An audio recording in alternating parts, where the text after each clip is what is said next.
Hello again, welcome back to the channel. If you're new here, my name is John. I'm a full-time eBay reseller and I'm based in Melbourne, Australia.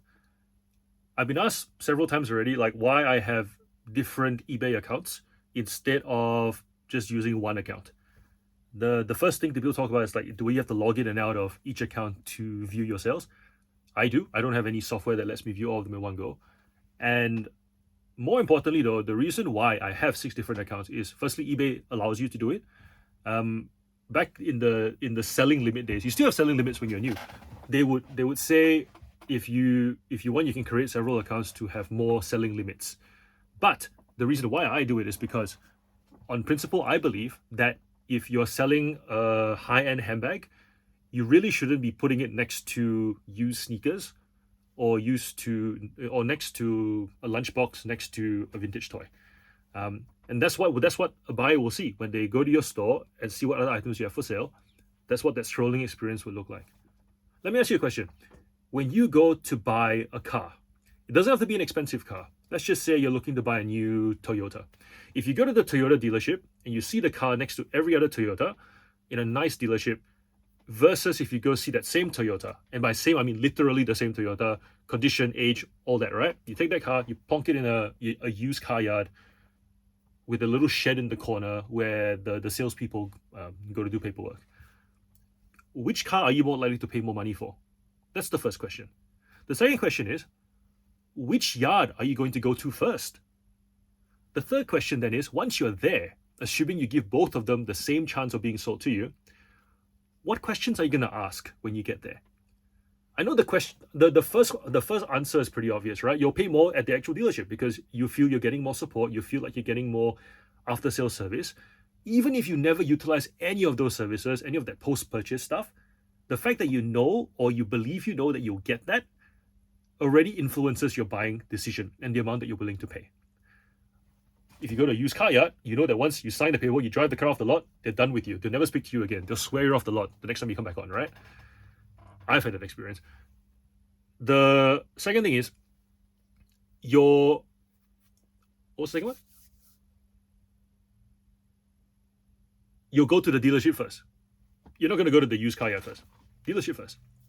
And then the third one is about what questions you're going to ask.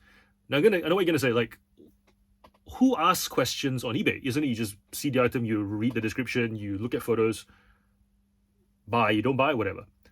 Well, if you have a specialist store, you'll get questions like, I'm looking for this item but in a different size. Do you have it in stock? Or I'm looking for this item and this other item. Do you have it that maybe you haven't listed it yet? I'm looking for this item by this date. If you happen to get it, will you please let me know?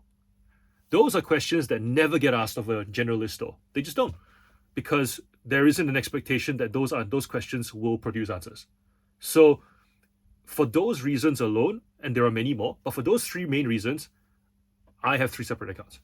Because I believe that I can't, and it's 3 separate accounts, not just like a toy account. I have like 4 toy accounts, like one for trains, one for cars, one for dolls, one for collectibles and comic books, because the buyer for the comic book and the figurines are not going to be the same buyer for the dolls or the cars and the trains.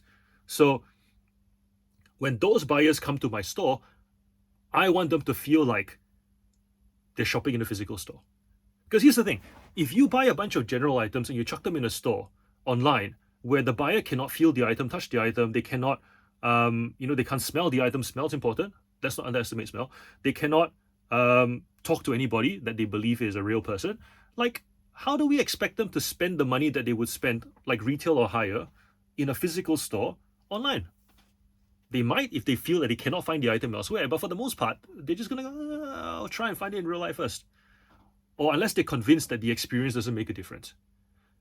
Especially if you sell second-hand items, all the more the experience makes a difference because condition is so subjective once it becomes second-hand. So when someone finds you for the first time and gives you a chance and they buy an item, don't you want them to come back? Don't you want them to then go, this is the place where I come to for this particular niche of item? I do. And I definitely see a lot more of my sales come from repeat buyers than first-time buyers. And part of that conversion from first time to repeat is that buyer experience where they come to your store and they go, I'm lying in bed and I'm just scrolling. And I find myself enjoying this scrolling experience because I'm looking at all these items that are of interest to me, and I'm just making a mental list going, yep, he has this, he has this, he has this, he has this. Oh, my sister might like this, my son might like this, my daughter might like this. That doesn't happen if it's a generalist store. I definitely don't expect people to keep scrolling through thousands of listings in a generalist store, because that's just like, what are you looking for at that point, right? I definitely don't expect people to search within a generalist store for an item other than the item that they bought. Because if, let's say, I buy a pair of sneakers from a seller that has 5,000 listings of just general, like, thrifted listings, right?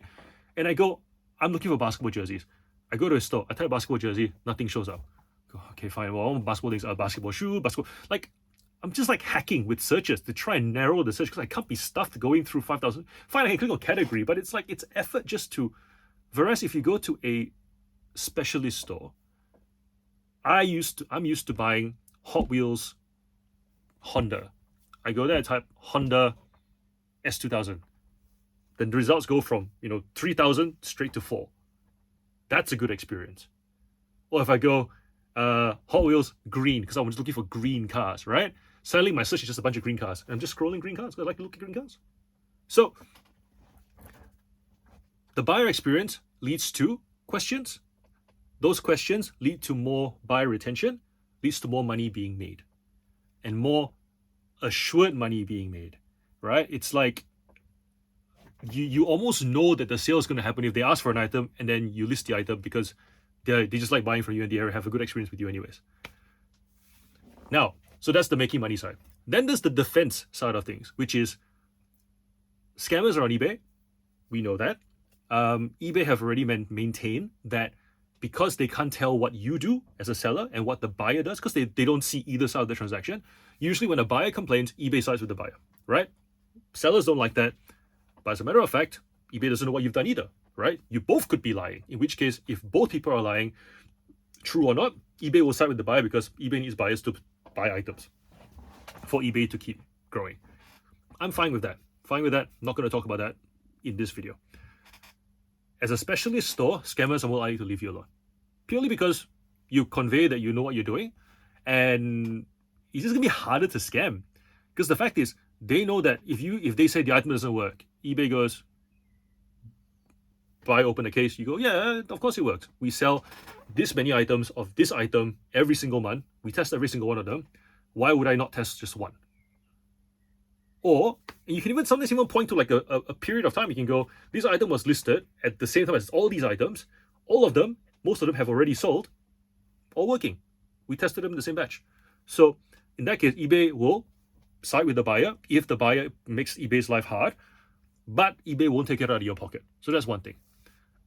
But for the most part, scammers look for generalist sellers because there's a good chance they may not test something. There's a good chance they may not notice a defect. There's a good chance that even if they did notice a defect, they would not know what to do with it. There's also a good chance that if the scammer opens a case, the seller will get thrown by the fact that the case is open and they just wouldn't know what to do. They might miss a deadline and not respond or whatever it might be, right? So specialty conveys experience, is a good defense against scammers. I rarely get them, which is fantastic. So for those reasons, I have 6 stores. And if I ever go into a new category, I'll open another one. The benefits significantly outweigh the hassle of logging in and out. Just make it habitual. Like every hour or so, I'll just log in and out each one just to see how it's going. Send offers. And does it become less overwhelming? Yes, when I pack the orders. And the reason is because whenever I choose a new category, I'm generally thinking about how can I sell this new item but pack it the same way. So when it comes time to actually retrieve all the orders, we print our labels according to the store. That way we're logged into one store, packing all the orders for one store, then logging out, packing the orders for the next store. But all those orders get packed the same way. They all fit into fixed rate satchels or boxes anyways. So in a sense, from our fulfillment point of view, it's actually pretty streamlined. It's really just the buyer experience that is the focus. That's why the 6 accounts make sense. Maybe in the next time I get asked this question, it'll be 7 accounts. maybe it'll be 20, who knows? Maybe it's not necessary altogether, right? I mean, there's only so much you can handle as a business before you run out of staff to do things. So yeah, that's the explanation for why I have 6 accounts and why you should consider it too. If you're at that generalist kind of hobby level and you're thinking about, specializing because you've already figured out that there are some things you like selling more than others. I'd love to hear your comments and further this discussion in the comment section below. As always, thanks for watching the video, and I'll see you in the next one. Bye.